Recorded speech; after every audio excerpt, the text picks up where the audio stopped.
It's very lavish, very beautiful to look at, but that's really about it. If it was a burger, it'd be one of those no-calorie burgers with nothing in it, you know what I mean?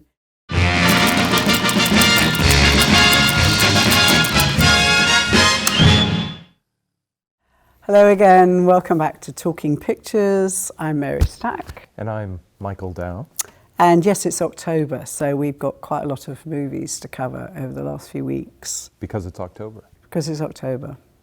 So we're going to go through the running order, which is Downton Abbey, then... Ad Astra. Yeah, then we're both going to discuss Linda Ronstadt. The Sound of My Voice.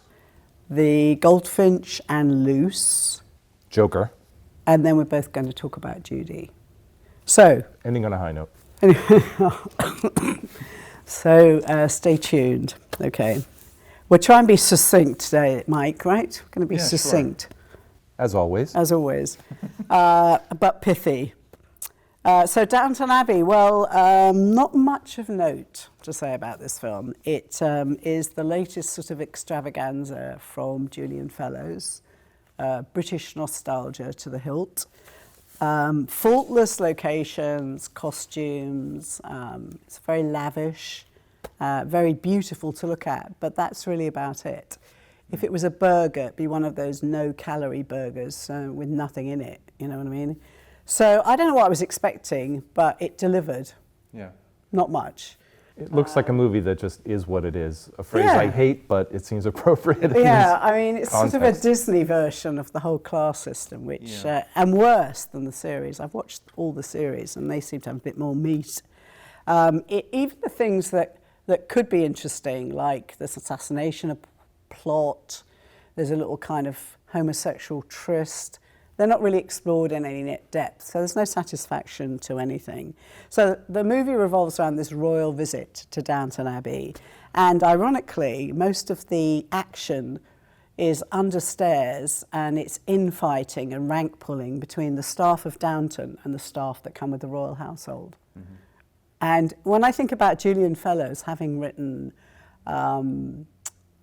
Gosford Park, that's a really gritty, believable, powerful film. Bitter and honest. Yeah. I mean, I love that movie. I love Robert Altman, but it's really a great late period Robert Altman movie. You know, it's a great collaboration with Fellowes. That's right, and it's set in the same period, but it really delves into the class issues and that terrible dissatisfaction below stairs and hostility towards gentility. And more caustic and less sentimental. Yeah. I mean, there was some real... it lacked that, this whole thing. So I think it was sort of this powder puff. Mm-hmm. Sort of Disney-esque thing. A movie that knows its audience almost too well, I think. Yeah, and it pandered to that. Every single character had their little piece, you know. So it was about like a showcase, really. Yeah, but there we go. It was the #1 movie in the country, which is crazy. Oh goodness, it wasn't. I mean, I think it shows how desperate people are for bygone days when things just seemed simpler, even if they weren't fair and equitable. Mm-hmm. They were predictable, and I think that's probably what people are hankering for. Yeah, if this were another show, we'd be discussing like the discourse on whiteness and all of that fun stuff, wouldn't we? Yeah. Anyway, on to Ad Astra. Yeah, well, Ad Astra is a science fiction film with somewhat unnecessarily convoluted plot, because ultimately at the core, the conflict is extremely simplistic and really downright Oedipal. Brad Pitt plays an astronaut, a kind of superhuman master genius astronaut, whose father was likewise a genius. And he is tasked with the obligation of having to travel effectively across the solar system to investigate what has gone wrong with what's called the Lima Project, which was initially a search for intelligent life project. But it's causing these strange, like, energy... I don't know what they call like flares on the planet due to cosmic rays. Anyway, so again, already a little bit convoluted. Essentially, it's believed that Brad Pitt's character's father, played by Tommy Lee Jones, has gone rogue. He's gone kind of cuckoo, and he is causing these issues, these kinds of energy flares on the planet. So a threat to humanity, et cetera, et cetera. So where's Tommy Lee Jones lurking? He's in the well, the thing is, he's or? on, we're told he's basically, well, I can't give too much away, right? But he may or may not be on the far side of Neptune. Oh, okay. And so Brad Pitt is tasked initially with investigating the Lemur project. He goes to the moon, and then he's told that there's a mission within the mission, that he has to basically go in search of his father. He's been chosen basically because they, this kind of pseudo-NASA outfit believes that, he's the only person who could in some way talk his father down, retrieve his father. That's essentially the plot. So the plot is as old as dirt. It's a father-son conflict. And but what's interesting is the tone and the pacing of the movie. It's a very mature, thoughtful, it's kind of philosophically aspirational science fiction film, the kinds of movies I really like. I have to say, in the film's favor, it's far better than a lot of the kind of spat of science fiction movies we've had more or less recently, Gravity or The Martian, right?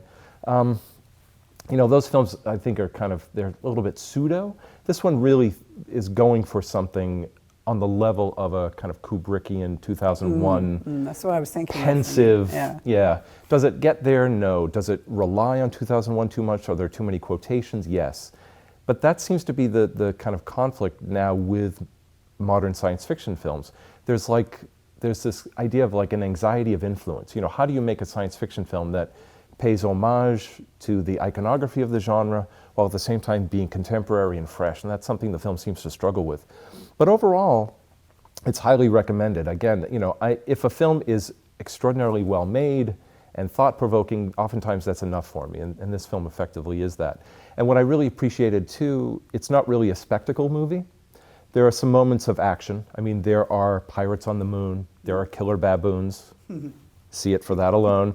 There are moments where you have to kind of inject it with a certain kind of intensity, but for the most part, it's Brad Pitt really struggling with kind of existential concerns. On the one hand, as I say, he's this genius astronaut, and yet he struggles with primal doubt, and he struggles with rage and pain. And is this a new director, or is it? It's James Gray. He's been around for a really long time. Yeah, and this feels like a passion project. That's my impression. And and so it has a kind of personal statement quality. But again, it's one of those films where it's like, okay, you're traveling into the innermost depth of the solar system. What you're really doing is that it's an inner journey. It's one of those kinds of things, And can I mention too, I won't go on too much longer, I promise, but can I mention too, because this is a flaw with a lot of films, there feels as though there's this tacked on sentimentality. It's as if we can't care about a character unless there's some kind of fracture in, let's say, human or familial relationships. What I mean by that is, the film almost overemphasizes Brad Pitt's relationship, not only with his father, but with his wife. His wife leaves him because he is, so obsessed with his work. Whenever characters die in the movie, there's always that kind of cloying cut to like a photograph. So just before an astronaut dies, we see a photograph of the man with his wife and child, that kind of stuff. It's the same with Gravity. Gravity, we were supposed to care because she had a 5-year-old daughter who died. You know what I mean? I don't mean to sound heartless, but I would like to just care about a character and their own, like... Without the violins and the suffering, without this reliance on, family is everything. It's just a very worn out trope, right. But as I say, for pace, tone, cinematography style, it's very, very effective. Yeah. Okay, so worth seeing. Yes, overall, on balance, as they say. So now the latest rock biopic, which we've seen quite a few of these lately, haven't we? Yeah, they're churning them out. Yeah, this one is actually, I thought of them all, I thought was the best. Linda Ronstadt, The Sound of My Voice, which I thought was a very strange title. Well, it is. I mean, in a sense, it's an awkward title, I think. It is awkward. But it does, the film really does focus on her voice. And, almost what happens with her voice. Yeah, in a somewhat I guess unfortunate in some way. Yeah. It's a very, first of all, it's a very straightforward documentary. It's people may be familiar with this. It's a CNN produced documentary, and they've made many of these. If you've seen any of their series based on the 70s or any of those shows, or based on comedies, whatever, it's very much in the style of a kind of straightforward CNN documentary. And it's well directed. It's very well directed. Rob yeah. Epstein and Jeffrey Friedman. Mm-hmm. And I think it does a pretty comprehensive job. It goes through all her kind of history of all the different genres that she was involved in. Yeah. Very good interviews with all really big people, you know, Bonnie Raitt, Emmylou, Dolly Parton, Yes. Jackson Browne, the whole retinue of really big If stars. airbrushing hurts your eyes, it might not be the movie for you. But aside from that, and also her loves. It's really a great tribute to her as a person, because we were saying earlier that even, you know, the broken relationships, none of them have anything bad to say about her as a person. It's all very positive. yes, And she seemed to have a great impact on the music world without even realizing. without and without really being explicit about it. What I like about someone like Linda Ronstadt is that her art predominantly spoke for itself. That the voice was the message. Do you know what I mean? Yeah. I mean, the film goes a little bit into her politics, and that's interesting too. there's this kind of scene-stealing moment in the movie where she's on. There's a vintage clip of her on a talk show, and she goes on about the racism, like Bostonian racism, and it's like it brings you back to like, yeah, you know, late '70s, early '80s. That's kind of how it was, you know. Well, it's like actually very clever because she's asked, what have you got in common? You're a rock star, Well, Jerry Brown's a politician. Exactly. This is at the time when she was involved with Jerry Brown, and Yeah. it became a hot topic. Yeah. And it's very funny. And then he says, well, how do you justify having just toured South Africa? And she just takes a moment and says, well, you know, if I only performed in places where I agreed with the politics.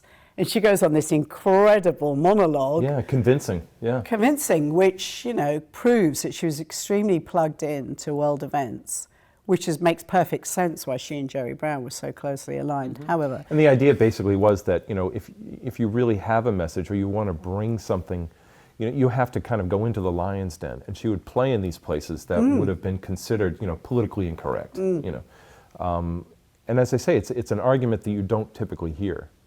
And I almost wanted more of that in the film. You know, if there was any, let's call it a shortcoming of the film. I mean, it portrays her as being somewhat angelic. You know, it's like an authorized documentary. And I only say that because the film skirts a little bit with her dark side. You know, I wanted to know what happened with Jerry Brown. You know, Jerry Brown obviously declined to be interviewed for the film, as I take it. But, you know, what happened there? Why didn't it work out? And, you know, other significant moments where they mentioned that she had a severe issue with diet pills and dieting. And, you know, this is the age of Karen Carpenter. And, you know, so it was a kind of social problem. And they don't really go into that either, and they don't, you know, they kind of skim over it. They mention it, which is, you know, good enough. well, I think possibly you're right. I think she probably masterminded and oversaw the content because obviously it had her blessing. But one point that I thought was really powerful was the fact that she had no role model at this time. She really was breaking ground in every way. She ran a complete male group. They said she would have been Beyonce today. I mean, but there were no role models for her. She was having to behave like Mick Jagger, and also she was a woman. Yeah. So the fact that she kept it together and she didn't end up, you know, completely cooked on coke. Right. But she did have this image thing, for sure. And there isn't this kind of retroactive attitude of, well, she was a victim and she didn't realize it or whatever. It's like the impression is at least that she understood the kind of excessively male-dominated industry that she was working in, and she managed it, you know, she worked it. In a very unfair universe, she found her voice, you know, as it were. Yeah. And I really do, I respect that. Another thing too that, you know, I wouldn't go so far as to say that she's a recluse now, but she's got Parkinson's, right? Parkinson's. And, you know, so the film seems to be, you know, they wanted to kind of approach the subject matter in a mostly positive light because they had access to her. And it's really touching when she does actually finally appear in the film and she performs a little bit. You know, it's right at the end there with her Mexican family. Yeah, it's lovely. Yeah. And the other thing too, kind of going along with what we were saying a little bit earlier, is that, you know, it brought back a lot of memories of her career. As you say, you know, the eclecticism of her career is extraordinary. I personally love her pop era, the kind of new wave moment that she had. But then she made Trio with Emmylou Harris and Dolly Parton, and I remember how massive that album was and kind of culturally specific. And then she took the next step and made an all-Spanish album. And she also did that retro thing where she went to Nelson Riddle. Yeah, and exactly. It's wonderful. And it's extraordinary. She was doing things which we take for granted nowadays. You know, for an artist to make an all-Spanish album or to make a big band album or something like, you know, artists were not doing that in the 80s. You know, she was not following trends as much or as easily as she could have. You know, so just a very respectable career overall. Yeah, and she seemed to be very sure of her musical capabilities without being conceited or arrogant. She just knew that when she wanted to do something, she wanted to do it absolutely brilliantly and to the top of its genre. So she'd study with the Spanish singers to get the actual rendition perfect. And she'd have the mariachi bands. And dabbling in musical theater. You know? The Pirates of Penzance. Yeah, exactly. So very, you know, highly recommended overall. Two very brief mentions for movies that you probably may have missed because they didn't get a lot of attention, but they might come out on Netflix. And one is The Goldfinch, directed by John Crowley. This was a Pulitzer Prize-winning book, which I had not read, nor had I seen the bad reviews of the film, which I'm very pleased about because I went cold and I really liked it, really liked the film. So it's kind of coming-of-age flick about a 13-year-old boy who loses his mother in an explosion in a museum and somehow walks out of this museum with a priceless painting. So that's the kind of nugget of the plot. It's an enticing plot point, that's for sure. Yeah, so it's beautifully shot, incredibly done. The bombing and the aftermath and all that, it's beautifully done, and they flash back to that. So the story spoke to me about loss. It's very compelling. Just the trailer really hooked me, and how loss, particularly at an early age, can kind of blow up your life, and then you do spend the rest of your life trying to put back the pieces. And that's really what the film's about. So you've got this character of Theo, the 13-year-old boy. So it's played by Oakes Fegley as the boy, and then amazingly transformed into the grown-up version, who's played by Ansel Elgort. And they are seamless. The two are completely believable as the grown-up version of the other. So it's a very moving film, and it's filled with immense sadness. There's this malingering sadness that pervades. But it's not cloying and it's not melodramatic. At least I didn't find so. Well, if it's melancholy, then that's a selling point on its own. Yeah. And then it's the strange trajectory of both the story of the boy and his life, which is, as you can imagine, disjointed and a bit chaotic, and then the painting. So I think it's really worth watching. So go and have a look at that. The other one I saw was, I hate to pronounce it this way, but they do, Luce, L-U-C-E, which of course is Luce. Not Footloose. No, but Just Luce. sure. And they actually make a joke, the boy makes a joke about it in the film. How it's mispronounced. About it's mispronounced. Uh-huh. Anyway, it's another little gem. No attention much was paid to this film, and I think this actor, Kelvin Harrison Jr., is going to be huge. The boy, he strikes me like an early Sidney Poitier. He's got huge presence. What is it? It's something like an adoption drama? Yeah, so it's a former African child soldier is adopted by Naomi Watts and Tim Roth, liberal, well-meaning white parents, and he becomes this perfect all-star high school student and athlete. The other really interesting zing in the film is the teacher is played by Octavia Spencer, and she has invested all her real beliefs in this kid being the perfect symbol of black excellence, and also a role model for his peers. Yeah. So there's a lot of pressure on this kid, and everything looks fine, and then he writes an essay about political violence and how violence is sometimes justified, and all sorts of ripples emanate from that. Ends up his locker's searched, and I don't want to blow the whole plot, but I think what's fascinating about it is this thing about race and privilege, examines that in a very unusual manner, and I could tell that the director was black because the dialogue is just really good. I don't think it can have been written by a white person. So the director is Julius Oner, who also wrote part of the screenplay. Yep. And I think what it really goes into, particularly in the age of Trump, is how far people will go to maintain the illusion of what they want to believe. Right. So the parents are hanging on to this illusion of who they want this boy to be, as is Octavia Spencer. In a kind of liberal bias. Yeah. Yeah. And there's this other thing going on inside this kid, this sort of... Anyway, go see that. It's well worth it. The Joker. Joker. Again, note to self, be brief. So I just saw it last night, so it's still fresh in my mind. And it's, again, one of those movies that I feel as though I have to process. But I'll basically say, I'll start off first of all by saying that my one concern going into the movie, and a concern that's still lingering, is that it's directed by Todd Phillips. And Todd Phillips is probably best known for the Hangover movies, just kind of like frat boy comedies. And I'm not being dismissive. Those films are relatively superficial. I mean, that's what they are. And it feels as if Joker is like Todd Phillips' grand statement. What that statement is, I still can't quite decipher. I don't think the film is as controversial as people are making it out to be, which leads me to believe that that's like PR hype in a way, that they're trying to stir up controversy where there really isn't any. So explain.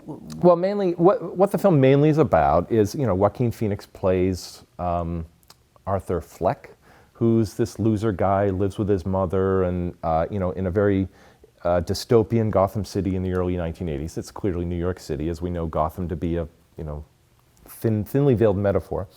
And he plays a character who is a complete loser, an incel, as people would say now, involuntarily celibate guy. And, he finds empowerment effectively by accident and develops the alter ego of the Joker. Okay, and he becomes this, underworld anti-hero.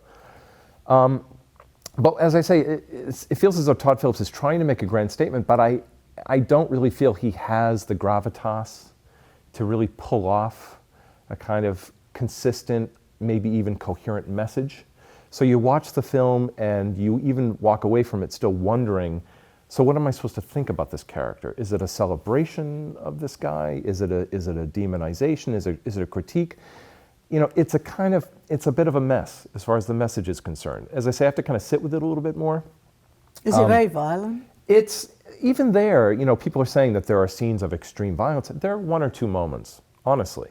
Mostly, the violence is mostly of a subjective nature, and the character's extreme, borderline, kind of nihilist attitude towards existence, right? And he's a character who barely survives in the urban jungle of Gotham City. And this should probably already remind people of, let's just be honest, much better movies, okay? My main frustration with it is that Phillips seems to be aspiring towards, let's say, the stature of a Martin Scorsese. And the film is overflowing, really excessively overflowing, with endless quotations of two primary Scorsese movies, which also happen to be two of my favorite movies, Taxi Driver and The King of Comedy, including the casting of Robert De Niro.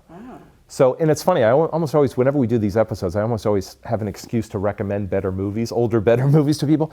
And I would say, I imagine a lot of people are familiar with Taxi Driver, but really see The King of Comedy. For me, it's like an anti-comedy masterpiece, and it really set the standard for comedy, I think, in the present age. Anyway, and that film features a character played by Robert De Niro, who's a loser would-be stand-up comedian. And what is the Joker in his original incarnation in the movie? He's a loser would-be stand-up comedian. The references are naked, and almost to the point where it's this kind of ridiculous pastiche. I'm like, would this movie be half of what it is without its reliance on the Scorsese legacy? It's really bothersome. There's even a moment where Robert De Niro quotes his character, Rupert Pupkin, from King of Comedy directly. He actually restates a line from that original movie. I'm like, why do this? Why do you need to do this? And the thing is that Joker is being sold like this original DC superhero universe film, and it has that to a certain degree. It's an origin story, and it has more of a kind of Batman kind of, it's like a prologue to the Batman kind of story. So it's more linked to the DC universe than it's being sold as having. So as I say, it's hard to recommend. What would I recommend about it? Joaquin Phoenix's performance is absolutely extraordinary. I mean, he really bears everything in the film. Is there Because it's got nominated for awards. Yeah, and it won the Golden Lion, I think. So, you know, I would recommend it with considerable caution. I would honestly say do your research. You know, if you haven't seen Taxi Driver, especially King of Comedy, watch those movies ahead because it will inform you considerably in terms of what the director seems to be going for. The performance is extraordinary. Could I do with a little less of Joaquin Phoenix dancing like a crazy person? It seems as though every scene he's dancing in the bathroom, and now he's dancing in his underpants in the bedroom, and now he's dancing on the stairs. There are moments like that. And the film really honestly doesn't, as I say, because of this reliance on kind of intertextual referencing to Scorsese, it's very compromised. That said, there are certain moments of genuine surprise. And not to give anything away, there's a moment where the Joker drops a gun on the floor. And that sounds really mundane, but it is oh my God, there are moments like that.